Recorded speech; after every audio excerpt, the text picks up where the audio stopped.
Welcome back, Embassy City family. I am so glad you are joining us at the Unpacked Cafe.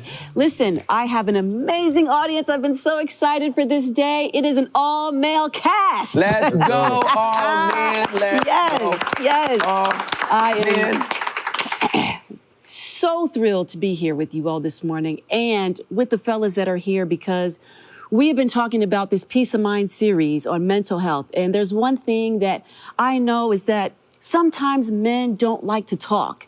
And so here I thought it was very important that we got them all together to get on the couch, have these conversations about how mental health has affected them, especially during this series. So I want to introduce you to our men's group this morning. Yeah. We're having a men's conversation. Men. And as we know, our other co-host here, Timmy, is with us. So I'm the only lady here, so I'm such a lucky girl. I was the only guy in That's true. You the were. last taping. So. You were. Yes. I hope you all have enjoyed the ladies we had these past few weeks, and I hope that has been helping you. And so if you're watching, I want you to get your brothers, your uncles, your dad, your cousins, your sons, and please bring them in on this conversation. I want you all to be a part. So be with me on the chat, send in an email, but I want you watching, and I hope that these dialogues and these conversations will help you. So we're going to jump right in. Timmy, yes, we have been talking about peace of mind. Mm-hmm. You started this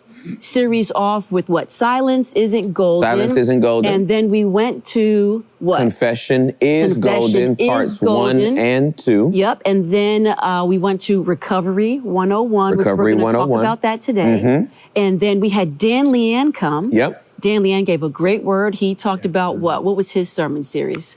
I don't know. I'd have to go back and look. Well, I don't remember the title of it. We don't remember the title, yes. But we talked a lot about having just meditation moments and God in meditation and thought. What I will say that I loved about Dan's message, I've known Dan for over 10 years. Yeah. Has it been that long? Yeah, it has been. And one of the main things that I loved about his message was the vulnerability of it. It was very vulnerable. It is literally, as long as I've known him, that is the most, I've heard him preach. Yeah. So many sermons, I can't even count. I have never heard him be that vulnerable in a message in his life. Yeah. Well, this series, you are a very vulnerable and transparent leader. And so you challenge many other leaders to be as transparent. Mm-hmm. And when they come into this house and preach in this pulpit, you have to follow the same suit. Right. And so, when we were in the back, when Dan was here, he's like, is it okay if I just share my story? I was like, there's nothing more that I would love. Yeah, absolutely. I said, because most people think that the pastors have it all together and they don't get to show and they don't get to share because they're always bringing the word. Yep. How they follow through hard times. Yeah. And what do they go through hard times? And what does that look like for them as the leader? Right. So that was Dan. And I hope if you haven't seen it, please go back and watch it. And then a week ago or 2 weeks ago, we had Tim Rivers come on and he talked about being caught. Yep. And what it's like being caught and God's grace in it. And so, Timmy, let's start with you. Let's start with Recovery 101. Yep. We're talking about peace of mind. What is Recovery 101? How do we get started once we start the process of acknowledging trauma, areas, fears, depression in our life? Once we start that and we begin to go through counseling, how do we biblically go through first recovery steps? Walk us through that. Yeah, so, on the heels of Silence Isn't Golden and Confession is Golden, now that we've got all this stuff up to the surface, and it has really been that. Yes, it has. We've had so many people in our church. There's a bunch of stuff that has come to the surface, and it's like pop goes the weasel. They're shocked by the stuff that's coming up and out, right? That's right. And it's like, okay, this stuff is at the surface. What do we do with it? Well, and that's when you move them through the stages of trauma recovery. Yep. And you can find all of these stages in the Bible. Yep. It's just not neatly for sure package going, yoo-hoo. Yeah. If you're in trauma, here's how you recover. Go to this passage or go to these scriptures. For sure. And so first, let me say that there has to be a marriage between what happens in our faith circles and what happens in our mental health professionals circles. Right. There needs to be a marriage of the two, right? Yes. We pastors don't preach against people going to doctors. No. Pastors don't preach against people going to dentists. Yeah. Right? Yeah. So they encourage that. You know what I mean? We believe in healing and go to the doctor. Yes. You know what I'm saying? Yes. We believe God's going to heal you and take your medication. That's right. Right? We believe God's going to heal this diabetes, but take your insulin. That's right. Right? So it's like if you're encouraging that, then why wouldn't you encourage, you know what? That's right. We're going to pray for this and go to a therapist. For sure. Right? For sure. Not or, and. It's the integration of the two. So I don't think it's always friends, never married. Huh? They're always friends, never married. Friends never married, right? And let me say, there's so many buts I've taken out of my Your language, vocabulary because integration is very, very important. I think it's very, very important to understand that God is a therapist. The best one. That the first question he asked humanity That's right. was the same question a therapist would ask. That's right. Where are you? That's right. Are you self-aware of where you are That's right. right That's now? right. From the beginning. From the beginning, That's from right. Genesis 3. Yep. So if those are his questions, what are ours? Right? Or what should our questions be? So anyway, super excited. So moving into trauma recovery. Yes. I started with Recovery 101, but there's 3 stages to trauma recovery. The first stage is stabilization and safety. Okay. You have to be, you have to have a stable body, right? Your body has to be safe. Your environment has to be safe. Yep. And your body has to be safe. Your environment has to be safe. Your mind. And your mind has to be safe. Thank you so much. Yeah. So that's the first stage. The second stage is coming to terms with the trauma. And the third stage is integration and moving on. So we're just doing, I've just talked about 101. 101. Yeah. Okay. So it is feeling safe enough to talk about the trauma. Well, the is that what you're saying? Well, there's 3 stages in that stabilization, right? And so the first one is that I need to have a safe body. Yeah. My body has to be safe from others and it has to be safe from me. Right. Right? That's a lot of people say, well, you need a safe body, and they only think about somebody else that might be abusing them. Right. But we don't think about the abuse that we give to ourselves. That's right. Okay, you're safe from other people. No one else trying to kill you. No one else trying to harm you. No one else trying to stab you. Yourself. But if you drink yourself into a stupor, you're not safe from yourself. That's right. You're in your own danger. If your lungs are blacker than these curtains, right? You're not safe. That's you're not giving yourself. You're not safe from yourself. That's right. So our bodies have to be safe from outside and inside conflict in order to start healing. Yeah. When you take a child out of a traumatic environment into a foster home, most of those children have a problem resting in the peace and the stability of the environment. Their bodies are actually more conditioned to chaos than they are to calm. Yep. So a lot of times you'll put a child that's come out of an abusive environment in a loving environment, and they'll lash out at the loving environment. That's right, they will. Because it's not their norm. It's different. It's too different. So just to let you know how powerful a safe body is and a safe environment is, look no further than those examples. So let me ask some of you fellas here, does any, and if you feel comfortable talking about it, just on this alone, have any of you ever had a sentiment or a feeling where you didn't feel safe? And that is safe from either others or safe from yourself? Have you been in a place that you could say, I acknowledge that I'm not even safe? Well, I grew up in an environment where I was not safe. Just growing up in a hood environment and constantly having to watch your back and watch. Yes. And as I left that environment, I brought the mentality with me. So even though I was no longer in a space that was constantly threatening, where my life was constantly in danger, I still felt it. Yes. And so it was years and years of not realizing that I was always walking around in this tense state of mind because I was always trying to protect myself. And then you get married, you have a family, and you're constantly on the lookout to try to keep them safe. Right. And you don't realize how it's impacting your body. So I love the way you started that series with having a safe body. Because it typically manifests in your body first. That's right. In your stress levels, your blood pressure, things like that. Yeah. Thanks, Jabin. Now, how do you feel like, did it take you long to get out of it? And how do you feel like, what did you do to come out of that? Or are you still there? Or at times? I'm just now coming at it. I'm just now starting the process of coming at that. Right? And I wanted to say, echo what Juliet said, man, it takes a great leader to go first and demonstrate. So I think, Tim, because of your vulnerability, there's a lot of men who are starting that process also. I was sharing backstage that I just now started to go see a counselor and a therapist with all the trauma. Right? Come on, good job, Jay. With good all job. the trauma that's going on in my life, I've never really unpacked it with somebody to the point where I can start getting healing.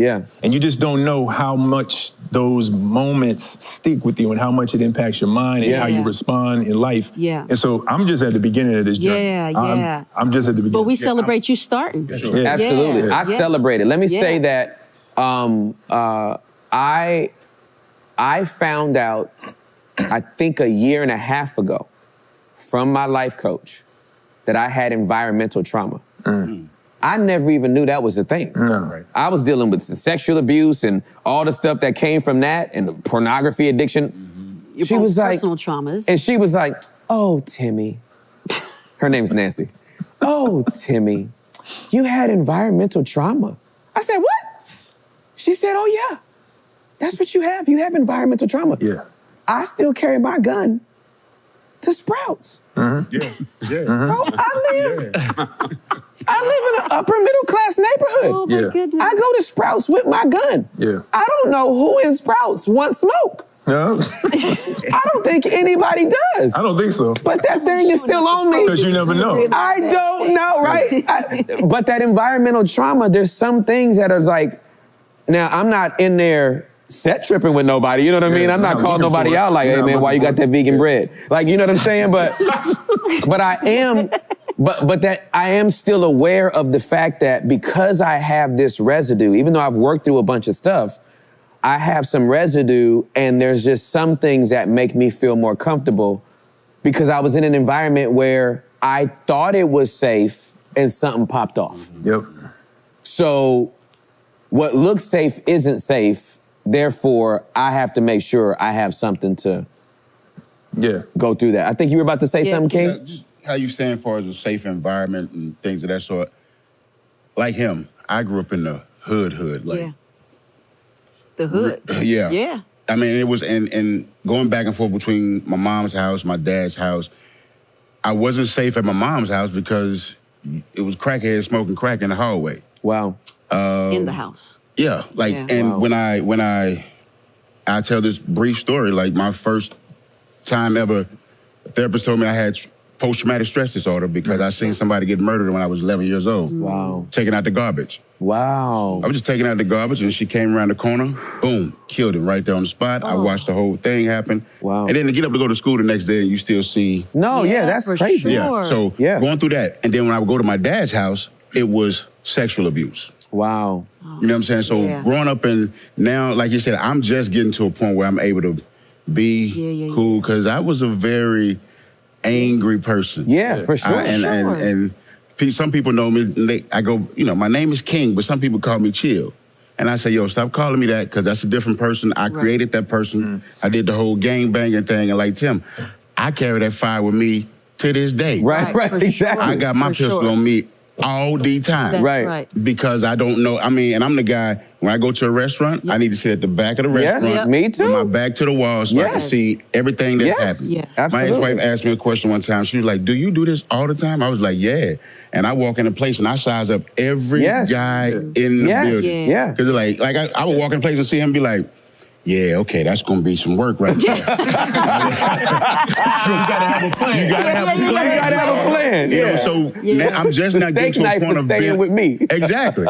I'm getting to a point now where I can handle stuff and deal with stuff and just trying to create a safe environment, not just for me. Yep. Yeah. Now I got 2 granddaughters. Yeah. And so it's a different space when you have people who are dependent on you for his life. That's right. Absolutely. Like my son, he depends on me for his life. Yeah. And I've made mistakes. Yeah. Yeah. But I'm like, okay, he's seen me bounce back from these mistakes. Yep. So I sit down and talk to him. And my favorite thing to tell him once I get off the phone with him, man, be smart. Yeah. Yeah. Stay safe. Yeah. Because at the end of the day, if you ain't safe yourself. Yeah. Yeah. If you because for a long time, I just worried about me. Yeah. And I had a friend of mine, her name Miss Carrie. She, we all got those, I call her my fairy godmother. Yeah. Miss Carrie, she broke her teeth on Wall Street. And we went out to dinner one time. She said, Ken, I'm ready to see you live.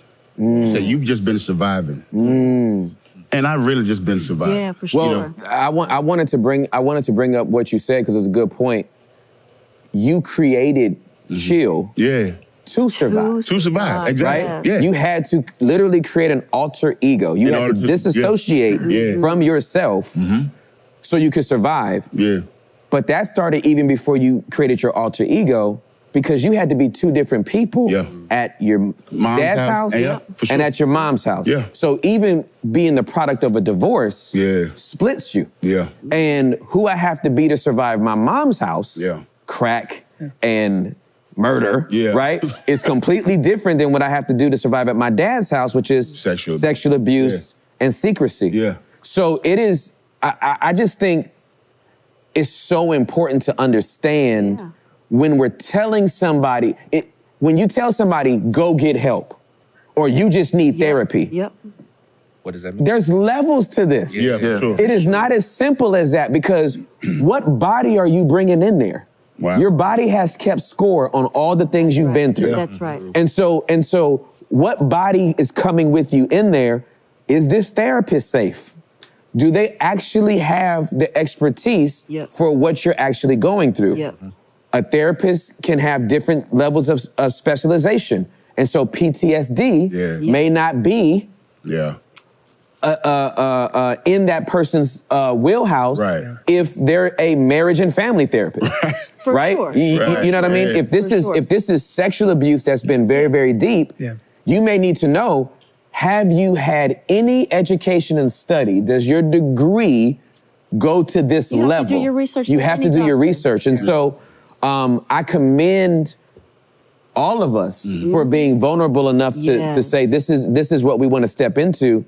But I also want to caution people that now that, because I've been doing this, I've been doing this for 24 years. Juliet says I'm the most counseled person that she knows, right? That boy been in counseling since I met him, right? I was definitely going to ask about that.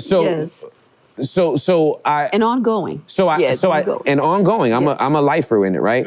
So I'm a champion of it, but I don't like when people are flippant and they're just like, you just need to get some help. Yeah. It's like if you don't know the depth of my pain and don't have context to it, then it won't be beneficial. Well, you have to have grace with people because most people are flippant about things that they're not passionate about. Right. Most people are flippant about things that it doesn't affect them. Yeah. Or they don't think it affects them. Yeah. And so you have to have grace with people that don't have that same level of understanding because it can tick you off, right? But don't give them that much power. You just got to know what you got to do, for yourself. And so thank you, King, for sharing that. When you don't feel safe, you self-protect. For sure. For sure. You self-protect. Everybody. Okay? Even when the body itself, if something is happening, the body will naturally do what it can to breathe. Yeah. It's going to self-protect. Yeah. It's going to try to breathe so that you can survive. It's going to do everything to not let you die. That's exactly right. Right? That's the natural way that God made this body to be. And that's how it should be in our head. Yeah. He wants us to survive and be healthy in every area of our life. And I love this because, you know, when we're in the situation, right, we're not necessarily thinking, oh, I need counseling or I need therapy. Right. We're not thinking I need help when we're in the moment of trauma or fear or panic. We are just trying to survive that moment. And so after you're trying to survive that moment, then you recap what just happened. Yeah. Why do I feel this way? Then you're sitting with your feelings and your emotions, trying to contain that, still not thinking, I need help. Yeah. It's difficult because you don't know, and the more times you're exposed to something, it becomes normal to That's you. right. Yeah. That's right. So you, from the inside looking out, you don't know you need help or That's that right. what you're going through is not normal. That's right. That That's right. environment that you constantly see things like that. You think this is Everybody's doing this, right? So when right, you leave right. that environment, you like. I actually told somebody that. I was like, you know what? I didn't realize that this wasn't like I watched the family operate with each other. I was like, oh, okay, that's what family does. Right. You didn't know. I didn't know that. Yep. Because that wasn't my story. Yep. Right. My story was I was on the streets of Dallas by myself at 16 years old. Right. Yeah. I lived I had my own house at 18. Like I raised myself since I was 16. So I didn't know interaction with people. Yep. It was always, you know, run up in the hood, you either it's gang banging That's right. Yep. or drug dealing. You were trying to survive. So I'm surviving. Yep. So either you're gonna deal with this or you're gonna deal with that. Yep. One way or the other, it's a how do I say it? Yeah. It's just it's a catch-22. It is. It's really Yeah, it because is. being safe in myself. Like I realized this the other day. I was driving to the studio yesterday, actually. I've never experienced this. I got road rage. Pray for me. And I like to drive fast. Yeah. I'm driving. This lady drive. You know, in Frisco we cruise at 85, 90. That's what we do. And I'm going through downtown. They driving 50, 60. I'm so upset to where I felt it in my body. Like I've never had no experience like that before until yesterday. Like I felt legs start hurting me, and I was like, whew, okay, let me calm down. So self-preserving, preservation of self has always been my thing. Like that's the only way I've knew how to live. I got to take care of me. Ain't nobody's gonna do it for you. It's the community of me. That's right. Yeah. You know what I'm saying? And when it feels like that strategy has served you well, you don't want to let it go. That's right, because it's working. Because this is how I've gotten to the place where I'm at in my life. And so somebody's trying to tell you that's not normal and you need to do something different. It's threatening because it's like, well, how am I going to live? How am I going to make it? This is my tool set. I got another question. You want me to change what's making me comfortable? Yeah, I'm going to be more vulnerable when I let this go. I don't know what to do with it. I'll tell you the question that's scarier than the ones you just asked. Who will I be? Wow. Say, that's really scary. Who will if I'm no longer this person, right? Who will I be? Yeah. And the fear of the unknown of that shakes me up. Right? Fear of change, It's like, sure. I don't even know if I'll like that person, right? I don't know if that person will serve me well. Like he said, I don't know if that that's my person thing. Like, will protect me. Chill. Did he serve me well? Right. But did he protect me? Right. Yes. Yeah, he protected you. But did he serve me well? He didn't serve you well. Not so right? much. Right? So being able to separate that, and I want to pivot from that to from the body and that self-preservation to a safe environment. Yeah, I was just about to say. Yeah. A safe environment is so important. And that safe environment includes a support system. Yeah. Right? The first thing that I was asked in when I started doing EMDR, which is eye movement, desensitization, and reprocessing. Woohoo! Did it first time, and I didn't even stutter. Let's go! Good job. Jill would be so proud of me. That was for you, Jill. No, she's alive. So that was for you, Jill. You killed Jill off. I literally just like you pointed to heaven like right. Pointed to heaven like she was my grandmother. It was another Jill. Yeah, you gave homage to another Jill. That was for you, Jill. So when I started doing EMDR, the very first thing she wanted to know is, hey, we're going to start doing this work. It's very sensitive work. For sure. What's your support system like? Yeah. Wow. When you go home, do you have people that are going to support what you're doing, affirm what you're doing, right? And be able to help you as you calibrate these new systems into your life. Because if you're trying to do all you can, that's right, and you come back to a harsh environment, an environment that is dysfunctional, how is that? It's going to reverse everything. What do you do when you don't have that system? Well, listen, you got to change the ecosystem, and it's hard. Right. And this is why so much trauma and so much of our baggage, and I would love to hear from you all on this as well, comes from our childhood. Okay. Because in your environment, in my environment, I would like to hear from you all as well. You don't have a choice. Right. Correct. You can't, at 5 years old, go, you know what, y'all? Y'all argue too much. I'm out. My body's unstable. I've peed in the bed for 3 weeks straight. Because I'm nervous. Because my body's not acting right. Daddy, you can't get your temper under control. Mama, you won't stand up to him and create a healthy boundary. And I'm walking in here on eggshells. So I'm going to Aunt Susan's house. That's right. And then when y'all figure it out, because Aunt Susan's stable. Every time I go over there, I don't pee in the bed. You know what I mean? But my bed stays dry at Aunt Susan's house. So I'm over here with you. And she wanted a kid anyway. They had a hard time. So anyway. You know what I mean? That's right. I'm going to go where I'm wanted. You can't do that at 5. Right. True. That's right. So at 5, you have to survive. That's right. Because even if you were aware, let's just say you were a keen 7-year-old and you knew something's off in this house. Where are you gonna go? Where are you going? That's right. You don't have any money, so you learn to navigate. Don't make daddy mad. You know what I'm saying? That's good, bro. Don't trigger mom. Because my face looks like dad's. You know what I'm saying? But doesn't that put you in the performing mode sometimes? Oh, absolutely. 100%. Exactly. Absolutely, it does. Especially when your mama don't like your daddy and you look just like him. That's right. No, it's true. Right. I mean, when your face is triggering your parent, that's a different level. Well, and I want to add this. The other thing is that if we, because when we're kids and we grow up like this oftentimes, we then, if we don't know when we get older to get help for it, we then become the perpetrators. For sure. To our family. Oh, absolutely. We repeat the behavior. We become the perpetrator. We become the thing sometimes we feared and we didn't want to. And because it's just repeated environment, it just became normal. And although you didn't like it, you didn't have the means to change it. And so as you got older, it could have been just, over time, hard life wears you down. Yeah, it does. It breaks you down.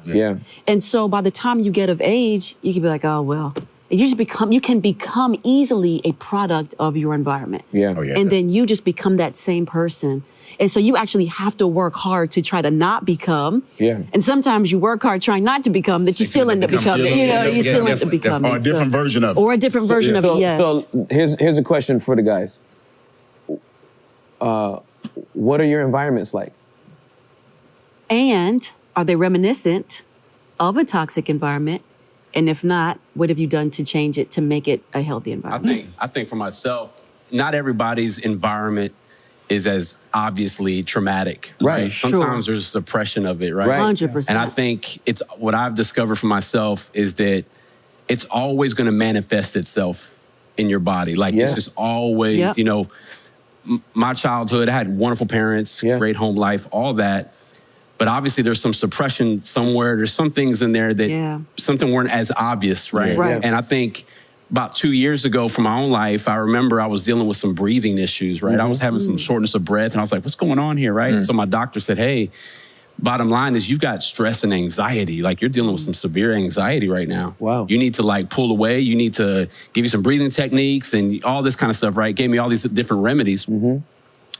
And what I discovered for myself is that I'm dealing with stress and anxiety and I'm having trouble finding people to process it with, right? And finding that environment. And I think that a lot of times I can say, well, I've got a lot of friends.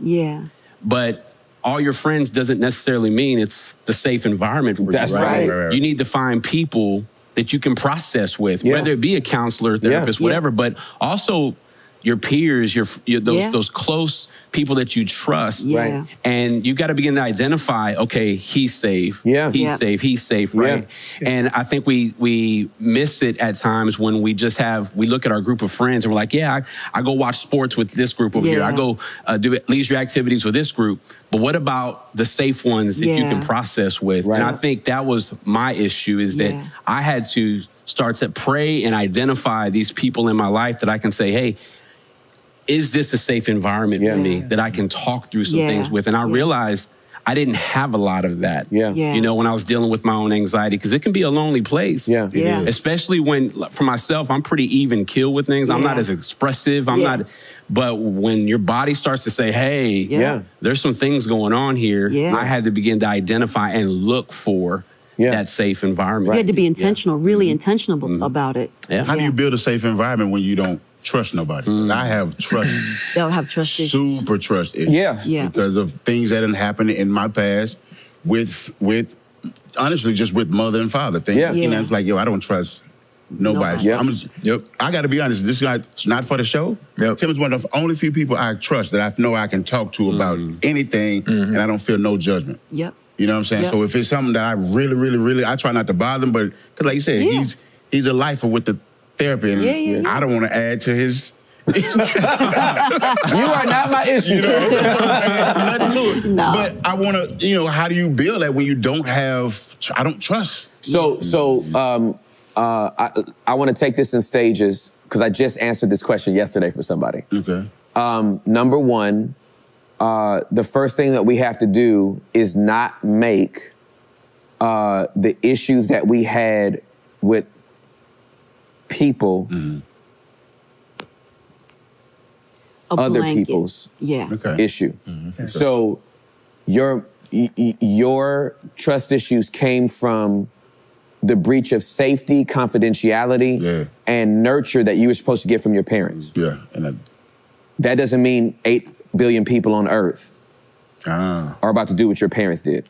So the first thing you have to do is individualize it, and really a lot of shame and anger that you have to give it back to the rightful owner.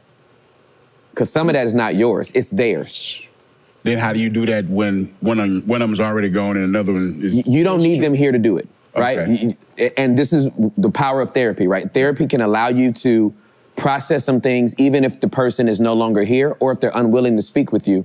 You can still process it. I've had to do it with people that wouldn't give me audience, but an empty chair got me there, right? You know what I mean? Whatever represents. Yeah, whatever represents that individual, you can still get that out. But the first thing is to make sure that you're saying, this person hurt me. Not, we can't globalize it and say, since this person hurt me, see, this is why I don't trust nobody.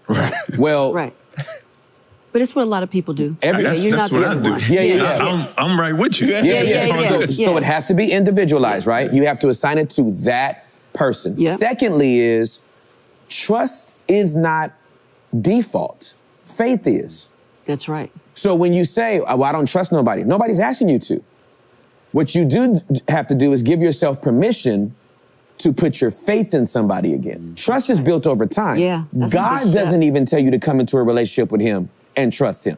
He says, have faith. Without faith, it's impossible to please him, not without trust. That's right. So he understands the nature of relationship, and he knows they all start by faith, right? And the other thing that is very, very important to understand is that relationships, horizontal relationships, are risky. You just have to know that up front. That's right. Because here's the thing, I mentor a lot of people, okay? Have mentored a lot of people. I've been mentoring this young man since you were 19 or 20, okay? He still look like he's 20. I have mentored, I got people like this that are still with me, and I have people that I have sold hours and money and time into, and they have taken everything I've given them and walked right out the front door. Right. Now, I could say, you know what? Everybody. I ain't mentor nobody. Hey, King, I know you want some time, but you know what I mean? I got burned before. That's right. That's right. All you gonna do is take my advice and run out and do whatever you want to anyway, so I ain't got time for that. No, I assign the people that didn't take the advice or, breached the relationship or hurt my feelings, I have to grieve what they did to me. That's right. And then I leave it. Right. Okay. Because you cannot leave what you don't properly grieve. And you can't blame everybody else for what they did. Right. Yeah. But here's the thing. If you don't grieve what they did to you, you will assign it to the next person. Gotcha. Yep. And so you have to take the time to grieve who hurt you. Literally, if you got to have a funeral for that person, if you got to write a eulogy, if you got to journal, if you got to make a beat, if you got to write a rap, if you got to, you know what I mean? If you got to do a blog, go to count, whatever it takes, you have to grieve that person. Yeah. That way they don't show up in the next person that you're putting your faith into. That's right. You got to grieve and forgive. You got, I want to add forgiveness. Yeah, you got to let it go. Yeah. It has to be let go. So it is a process. Yep. But you have to literally slow yourself down so you're not side-eyeing everybody. That's right. I give everybody the benefit of the doubt. You are right with me until you're wrong with me. And I'm looking at people. See, that's how I do the opposite. You're wrong until you prove You're wrong until you're right. that you're right. And I'm telling you, that lens makes you a cynic. Yeah. That lens shuts you off to possibilities. Yeah. That lens shuts you off to opportunities. Yeah. And I know it's scary, but I'm telling you, if that lens doesn't shift, Yep.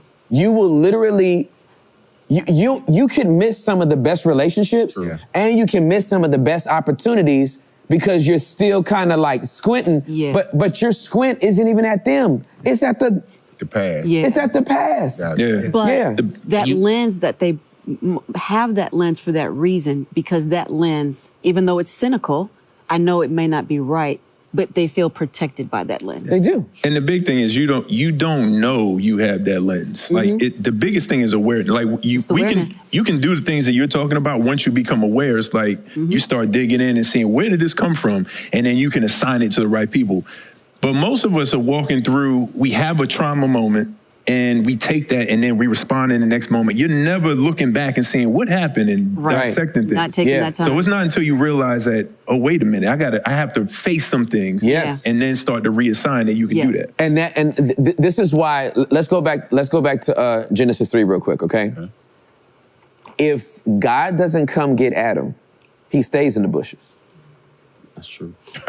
Yeah. Okay? Because this is his new normal. It's safe here. Yep. I didn't know I was naked before. Now I'm naked. That's exactly. I put on some fig leaves. Instead of managing my work, I'm going to become one with it. And So I'm going to cover up with it. Right? So I'm gonna cover up this stuff, right? And men do this a lot, right? We'll cover up in our work. We'll throw ourselves into what we're just supposed to be managing. That's right. We'll get lost in the forest of it, lost in the shrubs of it, right? And it's a question that gets him to pay attention to something else. Where are you? Yeah. Now, he doesn't answer the question head on, right? Because he's not self-aware, he's self-conscious. Yeah. Those are two different things, okay? So, where are you? Oh, well, listen, I don't know what's really going on right now. I'm just out here, him-hawing. And then it's like, then he goes, what have you done? That's right. And then it was, who told you? Right. Yeah. Right? That was the second question. Who told you? You Like were he didn't already know. Right? So you're absolutely correct. When you don't know, this is how you operate. That's right. But part of being in a safe environment is, and part of that support system is, do you have people that will point out that kind of stuff? Good. Why? And will Why you are you so allow them cynical? to Will you be point it out? acceptable? That's exactly right. That's That's exactly right. What do you do when people are scared to ask you that question? Because people look at me and go like, bro, you cool, bro? You good? And it's but I really need some help right now. I'm really reaching out for help, but it's like, okay. I think you have to let them know that they have permission to speak into your life. Right? Okay. So you have to give people that Yeah, that's that trust. that permission, right, to say something. Okay. Because if not, then they may not feel comfortable. Okay. Right? Understood. So it's just like, if somebody wanted to come and say something to me, they would ask my permission and I would let them know. yeah, no, we're not going to do that right now, or I will welcome it. Because I don't have a problem saying no. Okay. You know, especially if I don't know you. It's, for example, Tim will tell you, just for a little small example, I'm not on social media stuff, right? I don't read comments. I don't because I don't care what people say, especially if you don't know me, right? If you don't know me, if I don't have a relationship with you, well, then how you going to speak that much in my life, right? Yeah. If I know you and I'm saying, hey, I do know you, like you give Tim permission to speak into your life. Okay, you've identified one, but he's not the only. Yeah. So just like you've allowed him to give you feedback, to correct you or whatever, then that's one step. Now we can have faith to do that again with somebody else. And the problem for me is, me and Tim's background is, we have some similarities and some stuff in background. And that's why I like to talk to him. Yeah. Because, I mean, I guess because he's a lifer in the therapy thing. So I know how to maneuver this. Like me personally, I just come through like a bull in a china shop, like, yo, get out the way, I need to do this. You know, whereas he's real. Matter of fact, he used the terminology one time we was talking. He said, bro, I'm a sniper. I'm gonna do recon, I'm gonna go from a distance. You a shotgun shooter. You in the face and boom. And that's what I am. And so for me to allow people, I've got to be honest with you, me sitting right here talking right now is, no, this ain't. It's not what you do. No, that's not what I do. It's therapy right now. Yeah. It's therapy right now. Sure. It's therapy right now. It is, because it's like I don't really let people into my life. It's people that know me. It's people on your staff that's here now that know me. Yeah. Been knowing me since I was a kid. Yeah. So they done seen the transition. For sure. So I let them talk. You know what I mean? I listen to them talk and be like, okay. Because she know me. Hey, listen, I am so sorry. We have to pause and cut here. I know we are knee deep in something so good, but I want you to come back next week. I promise we are continuing. We are going to continue this, and I don't want you to miss. So please meet us here next week, 7 o'clock p.m. on Unpacked.